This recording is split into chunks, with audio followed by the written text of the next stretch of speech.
This episode of Reality Escape Pod is brought to you by Weldwood Marketing, Buzzshot, Cogs by Clockwork Dog, and Patreon supporters like you.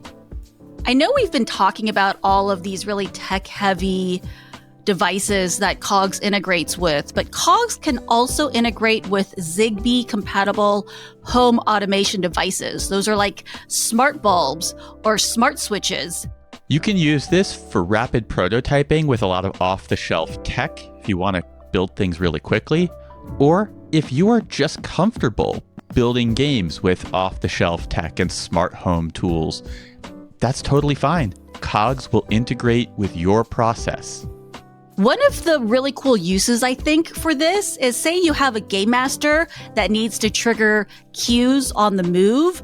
They could do that using battery-powered wireless buttons that connect to home automation devices. And Cogs makes all of that really easy for you. Get the Cogs starter set for only $130 with free shipping to the USA. This bundle is normally valued at $257. You can learn more and purchase your starter set at cogs.show. Use code REPOD at checkout. That's REPOD. Make sure to follow them on Instagram or Facebook at Cogs App for the latest news. Link and details in the show notes. Welcome to the Reality Escape Pod, your lifeline when you need a getaway from the real world. I'm David Spira, alongside my co-host, PG Law. Together, we're exploring immersive gaming from all angles, and we'll be joined by guests who really know their stuff. Today's guest is Sarah Zhang, co-founder of Omescape Sunnyvale and San Jose in California. She and her team are behind some of the Bay Area's most iconic and physically active games, including one of my personal favorites, Robotopia. Welcome, Sarah. Thank you for having me. So thrilled to have you back on the podcast. And this time we get to talk about all of the games at your physical brick and mortar location. I recently had the pleasure of going up to play, and I can honestly say there's very few escape room companies out there where I go and every single game I played, I just adored. You know, I think every one of your games are bangers, and I'm really excited to have this conversation. Oh, thank you so much. Thanks. So before we start to talk about all of the things that are going on at your physical escape rooms, I want to start kind of where we left off when we had you on way back in season 2, episode 3, when we were just a baby podcast. We were really heavily focused on your pandemic era game, Pursuit of the Assassin Artist, which was a revelation and by far one of my personal favorite pandemic era games. You have since closed Assassin Artist, but I'm curious, looking back, what did that game do for your business? We had a lot of building plans before pandemic, but when lockdown starts and we fail to negotiate the rents with our landlords and we need to shrink our team. And so everyone was can't really see where are we going? Can we still make same quality games as before? Or are we still making physical games? And we have to do something to keep our staff, because we had some really good staff and we don't want to lose them. So after playing several other online escape rooms, I was like, oh, this might be interesting. So after creating that game, and it definitely was way more popular than we ever expected. We're like, oh, wow, I really didn't know people love it that much. It definitely means a lot to us. So at first, it gets us some revenue to go through the hard time and also give us the power, or it still keep the fire there. So we're like, oh, we can still create games that people likes. And also, I think it definitely keeps our name there. We're not gone. And I think it also helps us spread our names, not only to the Bay Area, but to other regions. And I think definitely helps to get more travelers or enthusiasts travel to the area. They will say, oh, Omescape, yes, I played your online game. We're like, oh, really? Oh, that's nice. Yes, so I would say probably not much financially, but otherwise it means a lot to us. And we are sad to see it's gone. I have always respected you and the business that you were running. But it was Pursuit of the Assassin Artist that made me realize that you were doing something special there and made me very excited to go back to the Bay Area and explore your in-person games. It really did elevate you in my mind and your team as creators in this space that I really needed to pay much closer attention to. Yeah, it was kind of like a global calling card in a way, because now anybody could come experience your game and the unique mechanic that was a part of it. So, speaking of other more unique mechanics in your games, we recently spoke to you on our Spoilers Club about Robotopia, and that episode is available for Patreon members. But in it, you talked a little bit about how your Omescape locations used to be part of a larger Chinese franchise, but that's no longer the case. So how did that breakup happen? I mean, it's not really like a breakup. Yeah, it's just in the very beginning, when we first wanted to do escape rooms, and we used to have 4 partners, and we were brainstorming everything. And we had some crazy ideas, but then we realized that, we had no clue how it works. It was back in 2014, and we don't really know how to make anything. So we realized, to get this started, we'll probably need some help. So we went back to Beijing, and then we asked around to see, anybody interested in having some games out overseas? So that's when we find Omescape China. So we started with 3 of their games, and 2 of their owners actually flew over to help us set up everything. They were a pretty small company back then. And this is how we started. We first learned about what's maglock and how to wire a keypad and what relays do. And back then it was a pretty basic room, but we were impressed, whoa, wait, you can make a hidden bookshelf open? That is so cool. And UV light, we didn't know you can do that. Yeah, so that was a pretty fun time. And after a few years, Omescape China, they stopped doing physical escape rooms. They pivot to first puzzle boxes, and then they do video games. Still like puzzle related a little bit. And that's when they're like, you can do whatever you want, all these like overseas franchises.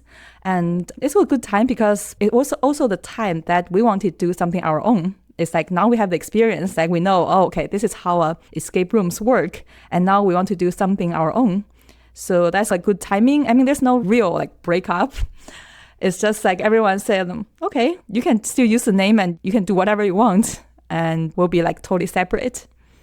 In a weird way, it sounds lucky because the story I've heard from a lot of franchisees of different escape rooms in the past is that they start out just like you, being like, I want to get into this business, but I don't have all of the know-how and I don't have all of the connections to build the things that I should be able to build. So I'll join a franchise. And then they start to mature and they start to look at the franchise and saying, how do I distance myself? And it sounds like it was fortuitous that Omescape was there to kind of let you go. So your game Undercooked, which I love, is built on a licensed backbone with a lot of your own adjustments. So Undercooked is not an especially fancy game, even when compared to many of your other games, but it is overwhelmingly popular. When you think about the enduring success of Undercooked, what are your big takeaways from that? Yeah, it's like Pursuit of the Assassin Artist. We definitely didn't see how popular it will be. We were actually like super worried about that game when we were building it. We're like, wow, this is our smallest, most low-tech game we built in Sunnyvale location. There's no gigantic props or nothing like huge things move. We were like, are people going to like this? But then we thought about the reason we want to license this game is when we first played it, it was in SoCal. It was Square Escape Room. I think they're closed. Yeah. It's like when we first stepped into the room, it was a little bit disappointed, to be honest, because the room was like a very basic place. And we look around, okay, there's not much in this game. But then after we actually finished everything, we were like, wow, we never had so much fun in escape rooms. Like we're always looking for some huge props, but this is just a bunch of like small puzzles and people like busy running around everywhere. And we're like, okay, I think we can make it better and elevate all the sets and make more interesting puzzles. So that's why we licensed it. And then we changed about, I would say probably 70% of the content. And we made the decoration a little bit more interesting. Yeah, so I think that definitely reminds us, like, because we were looking for, okay, we need some like big props or like cool things that's happening in the room. But then we're like, oh, but Undercooked actually show us, well, it's actually more about the gameplay. Or if you need to go back to the basic, like some little joy here and there, and that make people really happy. Like teamwork or the feeling of achievement. It's a lot of fun. Oh, in a way, you're almost like those real estate flippers. You can look at a piece of property and see the good bones in it, and you're like, but it just needs to be redone in this way and polished to really make it a much better product. And so it sounds like that's what you did with Undercooked. You found that mechanic and you improved like the decor in the set.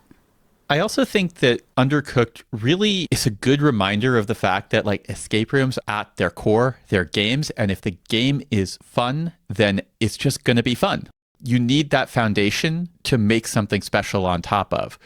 When I walked out of your Sunnyvale location after having played it and Robotopia and so many of your other games on that trip, I was like, this game feels like it is in some ways less impressive than the others, but it is still one of the favorite games that I just played. And I think about that a lot. And it's interesting because so many times we talk about the importance of story and narrative. And here, to be honest, there's not that much story. I mean, you need to get the restaurant ready for the critic that's coming, but basically, you're just in there doing a whole bunch of puzzles. But I think that's fundamentally what kind of does make it fun, is because even for new players, there's a structure that you know how to follow, right? You find items and you put them in to get the answer. You just repeat that over and over, and the puzzles are different. And so I think because the framework is solid, that's what makes it really work. Definitely, yeah. A lot of times we're so jealous. It was like, how come we didn't come up with something like this? Oh, this is the foundation. This is so cool. And you can build so much on top of that. I mean, we played so much Overcooked, but I guess didn't help. Yeah, and sometimes we think about this game. Right now, we have 3 partners and 2 of us are kind of gamers. And it's playing some like Mario Karts. Okay, the graphics are simple and everything is simple, but it's a lot of fun compared to some of the bigger names. It's like, oh, the graphics are amazing, everything is amazing, but it's a cool game, but sometimes it's less fun than, say, like Mario Kart or like Overcooked or some of the simpler games. Sometimes you just got to fart out a banana for your friends to slip on, I agree with you because I truly do believe that as long as there are people who are playing video games, there will be people playing Tetris because it is just an inherently fun gameplay loop. It's not a fancy game. It's not a pretty game. It is just a fun, great game. Definitely. Robotopia is probably the biggest swing that you have taken with a build and really with a game. The game itself is big, detailed, and fairly complicated to operate. It also appears to have been a huge success. What have you learned from making Robotopia? Probably several things. One is the space might be small, but we need to fill the space with as much content as we can. I think sometimes it's not always about the size of the room, but about the richness of details that you put in. Because, I mean, it's the first time in Robotopia, unlike other games, we're afraid of adding like the NPC who probably only repeats like one line every time you get close to him, but it's still fun. And it's also give people something to do when they're not solving puzzles, which can be a distraction at some time.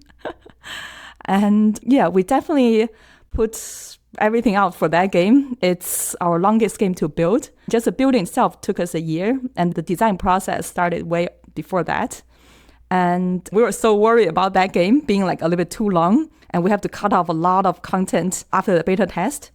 And also it's the first time we're trying to do something with our actors, some like chasing, but not like a horror game chasing, just to add some pressure to the game to make it more fun. It's playful. Yep, thanks. And also I think puzzle design, we learned a lot from that game. We try to do a lot more teamwork. You definitely need 2 or 3 or 4 people to finish something. And from watching people play, I think people definitely feel like, oh, I contribute to the team. It's not just like one person. Okay, I got this open. And everyone else says, oh, what? Oh, how did you do this? So we intentionally add more, and you got to work together. So everyone is helpful. Nobody can relax in this game. Everyone needs to work really hard. And yeah, we're trying to do the same to our later games. We try to make sure like it's teamwork. It's not just one person, and everyone needs to work. You've alluded to it, but you do really exert yourself in Robotopia. it's not the most exhausting game ever made, but you're really moving. How do you feel looking back and looking forward towards making games that ask your players to exert themselves? Is that something you're eager to do again, or is that something that's just going to be unique to Robotopia? For now, to be honest, probably just unique to Robotopia. It's mainly from the operation side, I would say. It is a fun game, but to most beginners or like families, it's a little bit too exhausting. And given like the structure of the room, if some teams struggle, we cannot just rush them to the end. They have to go through several different steps to go to the fun ending. So we probably won't try something like that in the near future, but we'll do something similar to our new store. We can talk about that later. Oh, we'll get to it. I have to imagine that Robotopia is more work to game master than your other games. Is this a popular game for your staff to run, or is it more difficult to get it staffed properly because it takes more effort? I think, to be honest, for some people who love the acting part, it's their favorite game. But for people who don't really feel comfortable there with the players, it's definitely not their favorite. So it's definitely not the most popular game for our staff to run. But they did have some fun at the end because there are like multiple endings. They did have fun with that. Sounds like the people who love to run it really love to run it. And maybe it's a little bit harder to find the folks who are very excited about it. Yeah. And I think people who love running it actually prefer Hunty and Haruka more because we didn't realize that, but everyone loves scaring people. That makes sense. And that was the next game I wanted to ask you about was your latest game in your Sunnyvale location is Haunting at Haruka High, a narrative-driven horror game that carves out a lot of space for dialogue. I've never played another horror game quite like Haruka High. What were the goals that you had at the start of creating this game? We want to try to make a horror game, but we don't want to make it that you cannot do any puzzles or function in the game. And this is us being a flipper again. The origin of the game is another game we played in China. And it's funny because my partners, they all play the game and they think it's really fun. And for me, because I'm super scared of any horror game. So when we're about to play it, and then they said, oh, sorry, something went wrong. We probably have to cancel a game. We're like, yay! Wait, no, I need to see the game. Can you give me a walkthrough? And during the walkthrough, I couldn't handle it, so I ran away. Oh, even in the walkthrough? Yeah. And it's funny, there are like people walking next door trying to fix something, and we're in this dance room full of mirrors. And the moment I step in there, it's like, okay, I feel the pressure. I feel like something gonna happen here. Okay, I'm gonna get out right now. Yeah, but we were really hesitant to do any horror game, to be honest, because I think it's mainly because of me, because I would avoid any horror game when playing escape rooms. And I know I missed a lot of great games. But this time I did half walkthrough. I think, okay, it looks cool. And my partners, they think, oh, it's really fun. It's not about horror. There's something unique about that game. I was like, okay, we can make it. And so that's what we're trying to do. We're trying to make a horror game. That's, I would say, probably medium horror. Meaning basically nobody will touch you or like chase you. So you have no real physical danger in this game.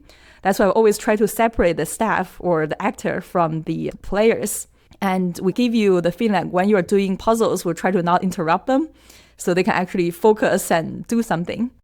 Yeah, the game feels respectful to me. This is one of the things, as I've played more and more horror, I start to think about like how respectful the game feels to the players and to the puzzles that are put there. And so I think that's how Haruka feels to me. Haruka High was a game that you licensed from another company and then did your own thing with? Yes.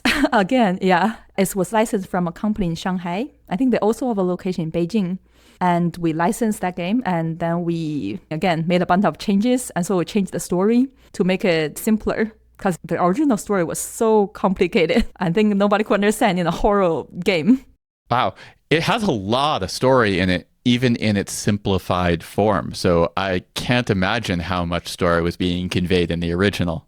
Yeah, and so we're trying to deliver a piece of the story in each room as you progress. And we understand there's a lot of dialogue, and we try to make it a little bit more fun by combining with some puzzles or like something you can look around. I am curious, how has adding a horror game into your portfolio landed with your audience that I think is very puzzle focused historically? Definitely better than we thought. We got a lot of good feedback from that game. And a lot of people say, oh, it's like kind of the right level for me. It's not like too much linked to horror or still have some puzzles. And I think that's their main feedback is that, oh, there's like a good balance there and made me really enjoy the game. It's like every time there's some horror things happen, but no, it won't be like too extreme. Or later I can calm myself down and do something. And I think it's definitely gets some really good review. But we probably won't do another horror game in the near future because it turns away some of the team buildings and families.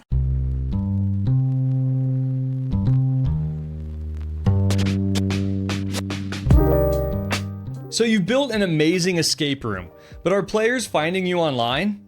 This is Jake from Weldwood Marketing.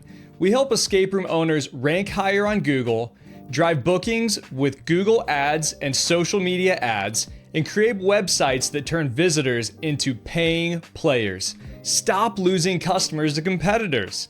Let's escape the marketing maze together. You know, David, escape rooms are a weird business. A lot of companies, a lot of people, a lot of marketers still don't really understand what it is or how to market it.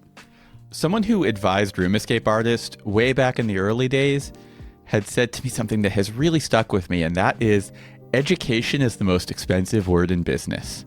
And getting people to understand what you are, let alone realize that it's the thing that they want to do with their time and money, that takes some skill and can be a real challenge. So yeah, this is the kind of thing that a professional who not only is a professional at marketing, but works with lots and lots of escape room companies is uniquely positioned to help you do. And plus, Jake is an enthusiast. He loves escape rooms. And so I think you're going to be in really good hands with somebody who loves this community as much as you do. Yet the other thing that's worth noting is that Weldwood Marketing works with all sorts of other businesses. All right, Repod listeners, we love the escape room and immersive industry so much. We're doing something we almost never do at Weldwood Marketing. We're offering discounts. 15% off marketing services for your first 3 months and $750 off escape room websites. We wanted to make sure you have something special for being a fan of Repod. Go to weldwoodmarketing.com/Repod to schedule a discovery call with me, Jake, and let's take a full assessment of your online presence and find out ways that we can unlock some more money for you and your business. Links and details in the show notes.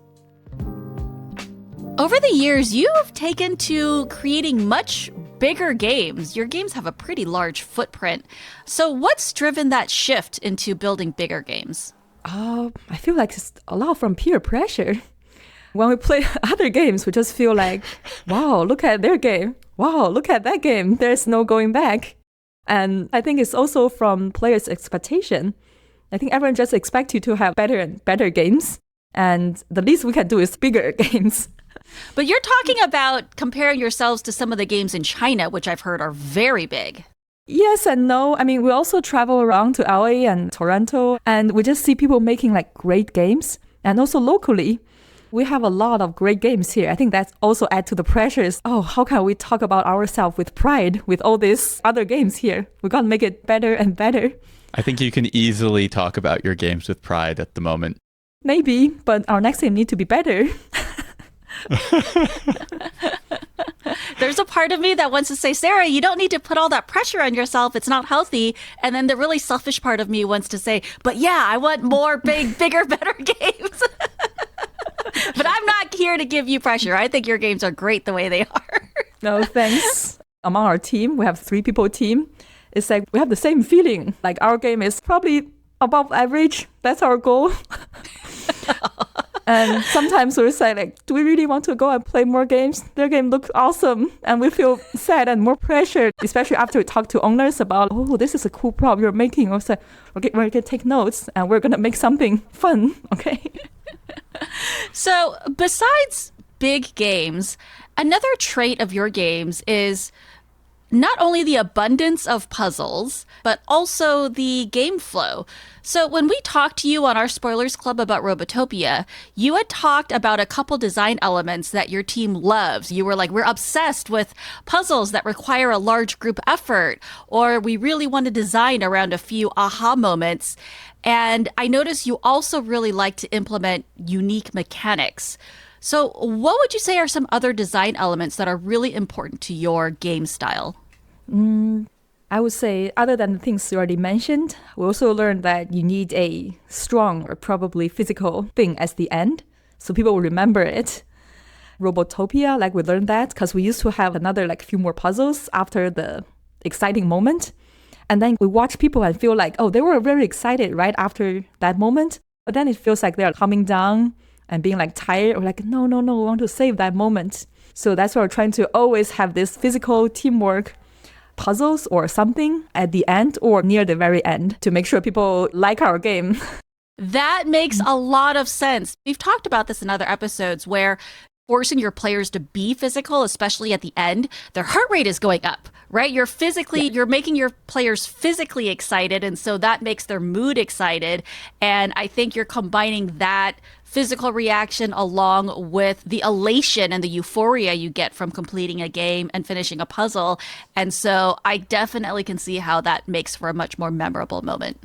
Yes, it's also based on all the games we played. Oh, like if we keep running, then we'll definitely remember that moment. And it's definitely a lot helpful. And I think Escape players are the best customers because they always play along. We just finished our like newest game, Witchly Ever After. And we still put something similar to that. And in the beginning, we were like, okay, we need to count the clock to keep the pressure on. But later we realized, once people realize there's a time limit, no matter how long or how short it is, they will start running and yelling to each other. So we're like, we don't need to worry about people already like pushing themselves. So we don't need to push them anymore, which is great. Yeah. So you're one of the few owners we talk to who regularly visits China to play escape rooms for inspiration. What do you get out of playing in China that you don't get from playing in the United States? I would say first, a lot of acting, a lot of actors. Some of the bigger games I played back there usually have 3 to 5 actors, which is amazing. I was like, wow, this is like I'm in immersive theater, but with just our team. And some of them you can actually have a lot of improvs or interaction with the actors, which is great. We're talking among ourselves like, if we're in LA, probably we'll do something like that because there's a lot of good actors there. But we're here and we're like, let's stay to our style and hopefully someone else made a game with a bunch of actors that we can enjoy. But we'll keep to our style, like the things we do better. When you talk about your style, I think about the breadth of your style. You have so many different games that feel so different from one another. And I think that's really impressive. I've gotten the sense that a lot of the games that you are working with, you've started off with this licensed foundation and then taken another game and mixed it with your taste and your team's skill set and built your own thing. I'm curious what that process is like. It's usually started from a game we played. Like, this game has a lot of potential. And we really enjoy several moments of that game. And that's where usually we first started. And usually this is more like a operational side. Like we have to get a new game done soon because we have this huge space. And that's why we do a lot of starting from licensing. It's just we need a new game, ideally every 4 months, but actually every 6 to 8 months. Because we have this like financial pressure. We have to open more games right now. So that's how it usually started. And then we always tell ourselves like, okay, this time, don't change too much of the game. Just get it open in 3 months, please. Which 100% is fails. And so it's like, we want to change something here and usually change more than half of the game. I'm curious, what is it about using the licensed games as the foundation? Just like, I'll be blunt. A lot of escape room owners are taking a ton of inspiration from their competitors and not licensing. They're not going and saying, I love this game. I want to buy the license to it, and then I'll go and do my own thing with it. they are just going and saying, I loved that game. I'm never going to mention this again, but I'm going to go back home and I'm going to build something that is inspired by it and maybe 3 other games that I have played. I'm curious about the choice to license because I really respect it, but you seem unique in the choice to do so. Yes, and while these are probably not the best business choices, the reason is our Sunnyvale store is a 16,000 square feet space. So we were like, we need to have more games open in the next 2 years. So that's when we think license is a good idea. Then we got this game, we start building it, and we have it open in 3 months. And it just didn't happen. It sounds like her plans were to basically just put the licensed games in wholesale and not make any changes. And it never works that way. It never works, right? So now we are more like hesitant. Okay, we'll really think about it, do it. So what are the things that are stopping you from just cleanly installing a game that you have licensed? I feel like it's more about us. Like the reason we want to open an escape room business is like we want to create games. In our heart, I guess we still want to create something, not just like, okay, we're doing it as a business. I mean, you keep telling us that and everything, but we just can't stop that part. I think we can do better. How about we just change this and add that? And eventually we're like, why were we licensing this game in the beginning? I understand. So you're trying to make the reasonable business decision, Yep. but then the creative desires override that, and the desire to make something that you're really proud of are making you say, you know what, we're going to take more time, we're going to put more budget in, and we're going to build this the way we want to build it. Yes. Well, you summarized it really good. Okay. I get it. Totally get it. I totally get it. Yeah, it makes sense. Well, no, a lot of times too, whenever you're a creative designer of something, staring at an empty sheet of paper is like the most terrifying thing ever. It's so hard to come up with inspiration when it's just a blank sheet. But when you're given an underlaying foundation, then you start to really get inspired. Like, oh, I can make this change. And, it's easier to have something to latch onto, I think. Yeah, definitely. Yeah. We don't license every game. It's like Midnight in Hong Kong is 100% original game, and also Kingdom of Catastrophe. But like other owners, we did get inspiration from other games we played. For example, Midnight in Hong Kong, we got inspired by another game we played in China. It's a competitive game, which we usually hate. But after playing that game, we were like, especially me, I was like, I like this game. It definitely feels really fun. And, well, my friend told me, yeah, because you win at the very end. That's why you like this game. Oh, that's usually why I like games. I was like, no, that's not the reason. That means like this game structure is really working. They're like, no. But they say, no, we're going to make a competition game ourselves. And while we learn our lessons, winning helps a lot.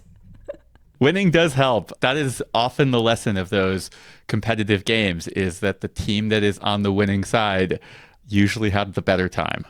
Yes. Yeah. I still remember, I was like, oh, this game is amazing. So much fun. And the losing team, my friend there is like, this puzzle makes no sense. And that prop wasn't working. And that's why we lost.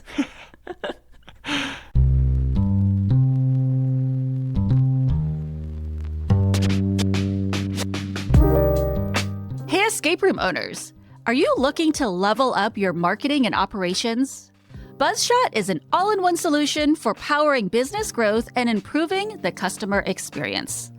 They offer a ton of pre- and post-game features, including waiver management, creating awesome branded team photos, and they can streamline review management for Yelp, TripAdvisor, Google reviews, Facebook reviews, wherever people review. They got you covered. And they also offer integrations with Cogs. One of the things that I consistently hear about BuzzShot is how much they listen to their customers. And when people are clamoring for a feature, they work on releasing that. So Carl and Tom told me about a new feature they had just released called Event Manager.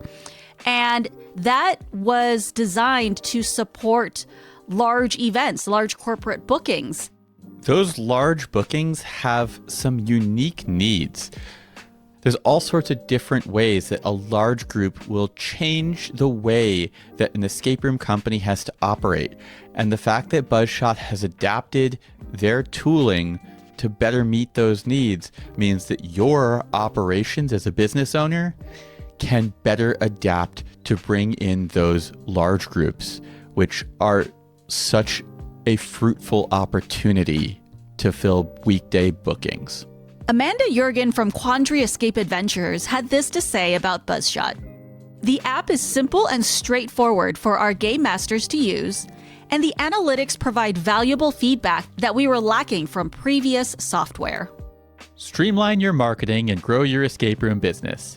Repod listeners get an extended free trial and 20% off your first 3 months with no setup fees or hidden charges. Visit buzzshot.com/repod, that's REPOD, to learn more. Link and details in the show notes. When we were running the Bay Area tour last year to Omescape Sunnyvale, I got a tour of your workshop and met a number of the craftspeople who were actively building props for multiple new games. How big is your team? Who do you have working behind the scenes? So we have 3 partners, me, Abby, and Jody. And Abby is more on the business operation side. And me and Jody are more on the game design and building props and everything else. And we also have a part-time carpenter. And we also have he started as a game host, but he helped us with all the graphic design and animation and also like painting. And recently we just hired another graphic designer and another, say, like part-time 3D printer plus help with everything. But when we build the Sunnyvale store, all the games there, it's mainly about 3 to 4 people. It's impressive output for a relatively small team. Yeah, and I think it's part to do with I don't want to say we're control freaks, but I feel like sometimes we could be hard to work with. Everyone have an idea, we're like, no, that's not what I like it to be done. Okay, let's start over with my idea.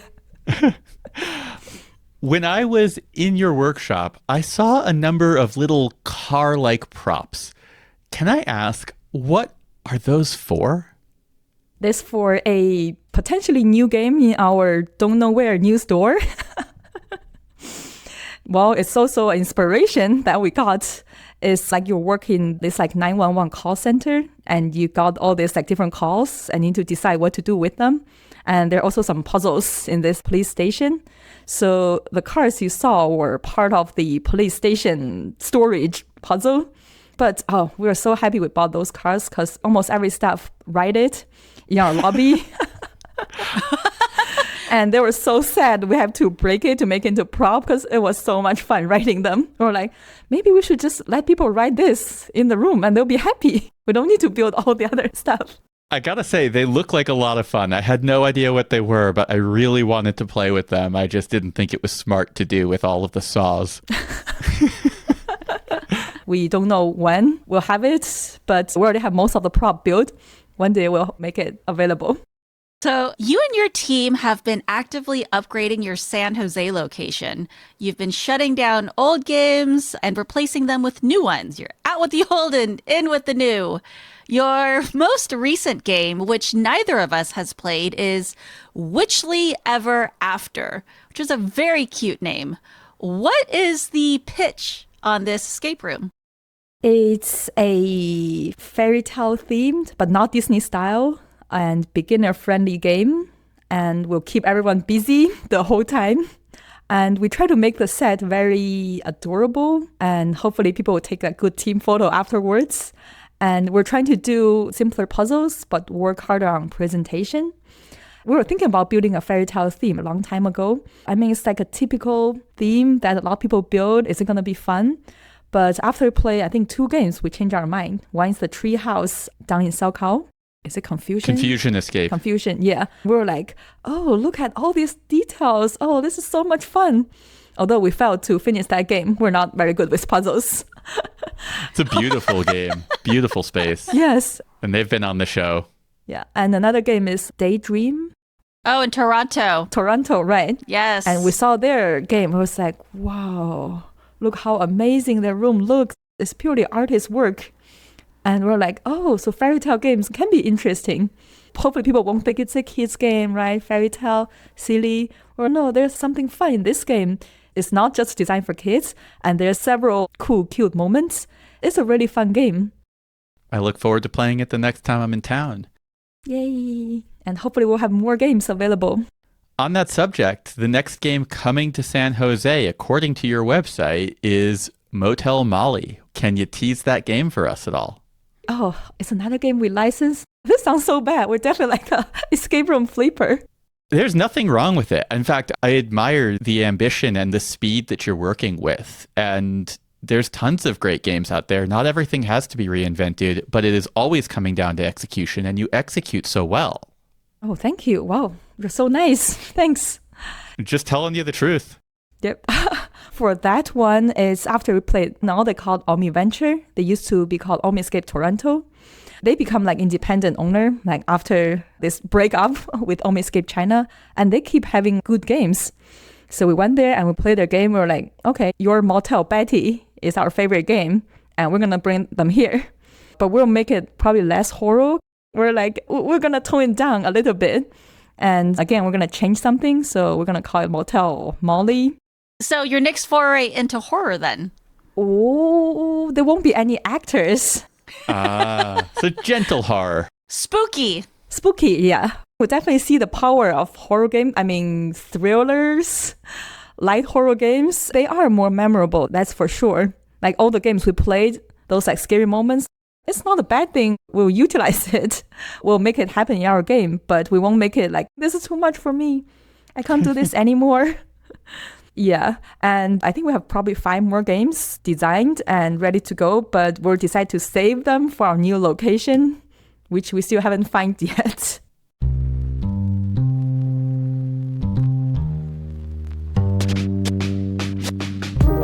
It's that time of the year, David. You mean recon time?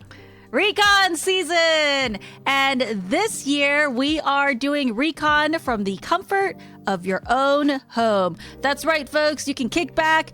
You don't have to wear pants. You can grab a glass of wine and enjoy recon from the comfort of your own living room. Please put on pants, or at least don't let anyone see that you're not wearing pants. But yeah, it's really important to us that we give people from all around the world a chance to come to recon, that we have a low-cost event. It's free at the cheapest tier, and even the most expensive. This is about the recon team producing an event that is hyper accessible for everyone around the world to come join in. August 17th and 18th, 2025.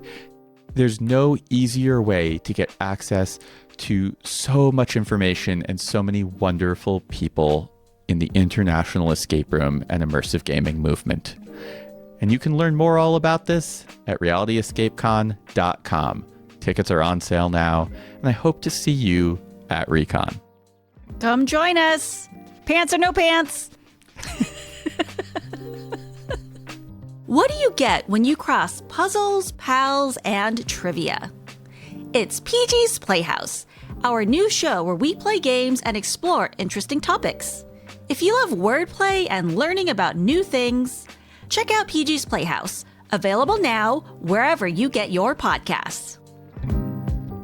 Let's get into this whole new location thing, because you've alluded to it. Mm-hmm. While you are upgrading and building new games in your San Jose location, you are saving designs for a brand new store in a new location. You also chose to close your original Richmond, California store. Yes. What went into all of these decisions?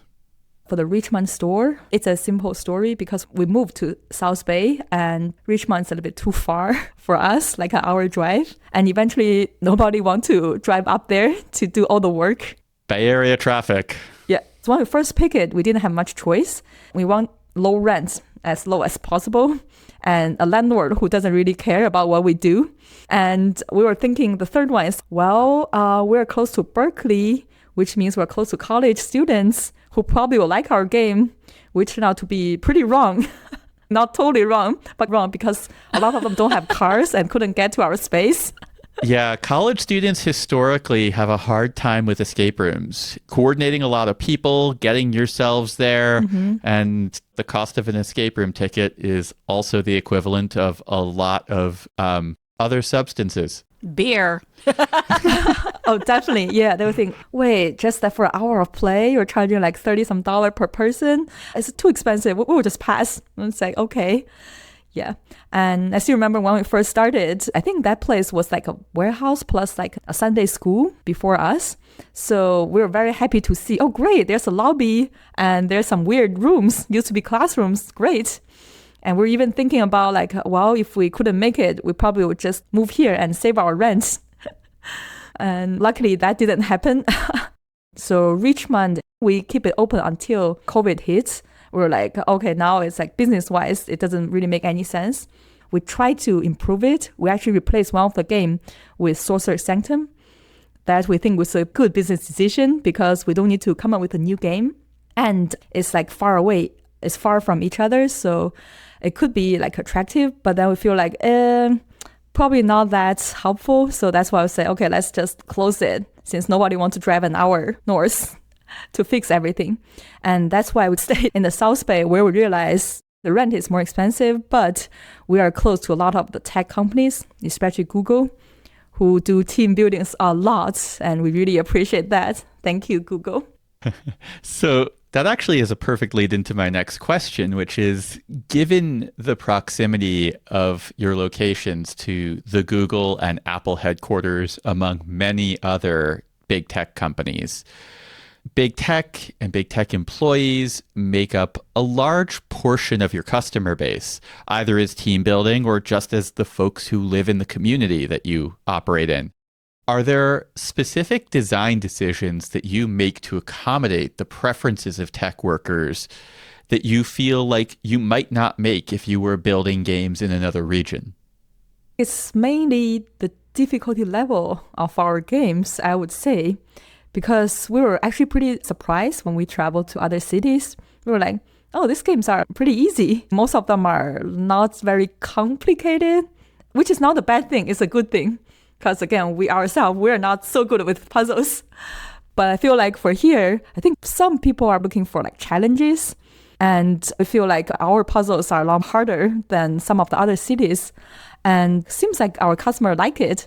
They are totally fine with like challenges or like hard puzzles, and they feel happy about it. Or like when they can escape, yeah, we did it, yes. So I think that's probably the only thing we noticed about like how it's probably because of the area.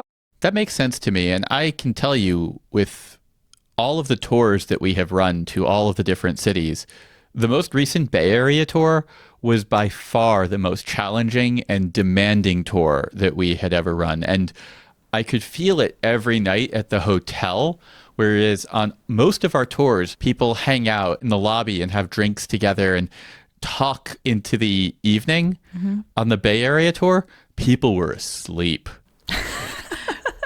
Oh, you meant challenging for the players. Yes, yes. Not challenging to run. Okay. Yeah, challenging for the players. Yeah, think about Pilot's game. There was one time we did like back-to-back games, and we were all like so tired afterwards. We were like, are we done? Oh my God, this is too much for one day.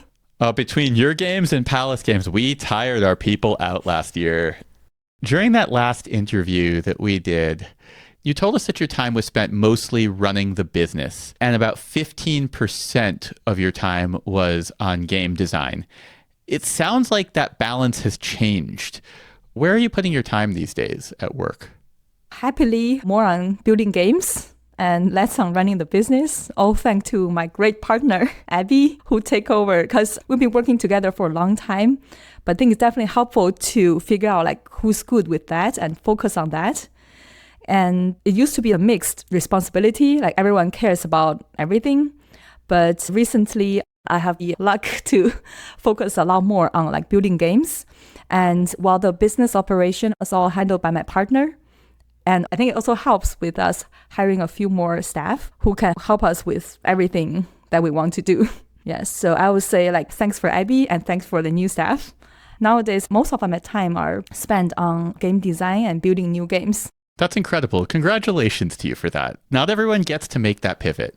Yay. So, Sarah, what comes next for you and Omescape? So other than replacing all of our old games in San Jose with new games, we're also looking for a new place to open our third store in South Bay. And we already have probably 5 games ready for that location. And we decided like probably 3 of them gonna be licensed but flipped.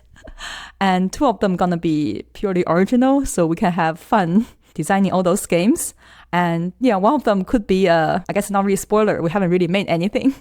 Will be more like you're living in the neighborhood and you are a bunch of vampires, and the other side was a bunch of witches. So you don't get along with each other. You're trying to... Turf battles! Yes! Yeah, and there's also the werewolf house over there who pretend they're not. But you can see all this dog hair and poops everywhere after the full moon. Is this another competitive game? So we're trying to make it not a competitive game, which really struggles because it'd be so fun if it is. So we're thinking about maybe you two don't get along, but the most you want is to push that werewolf family out of this nice neighborhood. Yeah, we had a lot of fun designing that game. Amazing. So what are you looking for in a retail location? The reason it's pretty hard to find is originally we were looking for somewhere between 8,000 to 10,000 square feet, which is it's not that common to find because retail location is either about like 2,000 or 3,000 or about like 20,000, like a supermarket or a furniture store. So that's why it's taking like a long time to find a good location. But also I feel like, because we used to be, as you can tell, our existing locations not in a retail plaza, but more like a hidden place. And the escape game came over and they're really popular. It's like, okay, maybe people have different expectation now. Like maybe we should find a better location, more like a retail place, like a plaza where we get more visibility. Maybe a little bit like towards that. And people expect a nicer place. And so hopefully we can find like a retail place. And now we lower our expectation. We're like, okay, 6,000 would do the work. We'll probably have only 4 games there. We'll cut off all of the cool games we design and keep looking for the next location. Good luck to you on that. I look forward to seeing the next chapter in Omescape. Sarah, what's the best way for people to follow you and your work? Yeah, they can find us on Instagram at Omescape Bay Area. That's OME Escape Bay Area. And also follow us on Facebook. We'll have links to all of that in the show notes. Sarah, thank you for joining us again. You and your team have impressed me from the very beginning. And I was one of your earliest customers. One of your early games was one of the first games I ever wrote a review of. And I admire your taste as a game designer. I admire your ability as a business person. And there is a humility in the way that you approach everything that you do that I also really respect. You go in with a clear business plan and you still allow your creative desires to shine through. And the result of that is it seems to me like you have a thriving business that's built on top of fantastic games. And I so respect it. And the fact that you are talking about expansion in the way that you are fills me with hope and joy that I will be playing games from you and your team far into the future. Wow. Wow. Thanks. Can I print it out and put it somewhere on my desk? Oh, that is so touching. I still remember, I'm sure we are one of your first readers, but we read your review about our games. And also the other ones, you are the go-to place for when we plan our trips. Because when we read your reviews and after we play the game, it's like, yes, this is exactly how we feel about the game. Oh man, they were 100% on about this, the pros and cons about this game. I'm very glad to see you guys grow too, with Recon and the tours and everything. I definitely want to say thank you to helping the whole industry grow. Thank you. It means a lot. And that's what we're always striving for, is we want people to read those reviews and feel like we landed in the ballpark of what they were feeling as well. Thank you so much for joining us. It's been an absolute pleasure. Thank you so much. I had a lot of fun. Thank you. This episode of Reality Escape Pod is produced by Teresa Piazza with support by Lisa Spira. We're edited by Steve Ewing of Stand Inside Media, music by Ryan Elder, logo by Janine Proct, and all of this is brought to you by RoomEscapeArtist.com, your home for well-researched, rational, and reasonably humorous escape room and immersive gaming content and events. Boy, am I aware that everyone out there is competing for your Patreon dollars these days. And I gotta tell you, we We benefit so much from our Patreon community, from the financial support and the moral support that they provide. We have grown so much over the last few years. And by grow, I really mean we've built a lot of infrastructure to make all of Room Escape Artist work so much better. And that is only possible because of our Patreon community. That is the bedrock that everything we're doing is built upon. And we are so deeply thankful to every single person who has joined. And if you have the money and you're able to, we will be so appreciative if you can put your support behind us. And if you're loving our content, we do have more. We have the bonus after show where we continue the conversation with our guests, and it is a whole lot of fun. And if you want recaps, walkthroughs of specific escape rooms, we've got the Spoilers Club. That is one of my favorite shows to record because I get to really dig deep into these escape rooms, talk about how they're made, and just generally gush about what I loved about these wonderful experiences. Check out patreon.com/roomescapeartist for more details on our additional shows. And a very big thank you to our highest level Patreon backers: Derek Tam, Breakout Games, Escaparium, Pat Dupin from Olivier Escape, Panic Room, Chris Laughlin, Rex Miller, Mark from Keystone Escape Games, Byron Delmonico, Karen, Kieran from Mystery Unfolds, and Andy Mincer. We truly appreciate your ongoing support.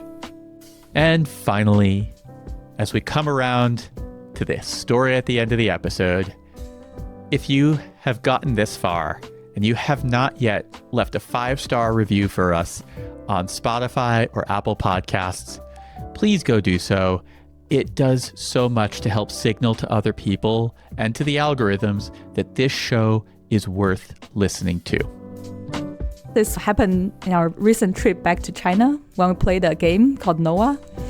Before we even entered the building, we saw someone dressed up, sitting there. We looked bored. We was like, oh, look, he dressed up. He could be like our game master or someone. Somehow, when we get closer, we're convinced like, oh, maybe the game starts right now. Oh, what should we do? And because we know this game we played, Noah, happened in asylum, and he dressed like one of the patients there, we were like, okay, what should we do? And we're thinking about that, but we feel like, wait, did he give us like really cold look and then turn back and get indoors? We was like, wow, he's not very friendly. That's weird. And well, things move forward. We played in the game, and he was actually our main actor who actually accompanied us through the game. And at one point, there was something happen in the lab, and there's like this big monster appears. And me and my husband were looking at it. We was like, oh, cool. How did they make this prop? It looks very heavy. How did they move? And then we turned around. I was like, wait, where did everyone go? And my husband said, wait, is this a part we're supposed to run? But where should we go? So we just like quickly move out and trying to find our way. And we also saw that actor trying to like say, come over here. But we hesitated for a few seconds. We were like, wait, he gave us a really cold look and he's been acting weird. Maybe he's a villain. Should we listen to him? And well, after a few seconds, and we're like, okay, yeah, I mean, the worm is chasing us, so we better go. But funny things like after the game ends, and he asks like, why didn't you follow me? There's a worm like chasing you. We're like, yeah, we don't know if you're the good guy because of what we saw. And we always have you like as a suspicious character waiting for this twist to happen. And he's like, unbelievable, like, wait, you chose a worm over me? You think as the villain? And we're like, then why did you give us like a cold look when we tried to talk to you outside? He said, well, I was not in character. I was just having a break where I was training some new people. It's very tiring and I didn't know you're a customer. We're like, oh, so it's not part of the gameplay and there's no twist at the end. I was like, okay, a big misunderstanding. Fantastic. Yeah. But that worm did look great and we so regret we didn't touch it. We should have touched it.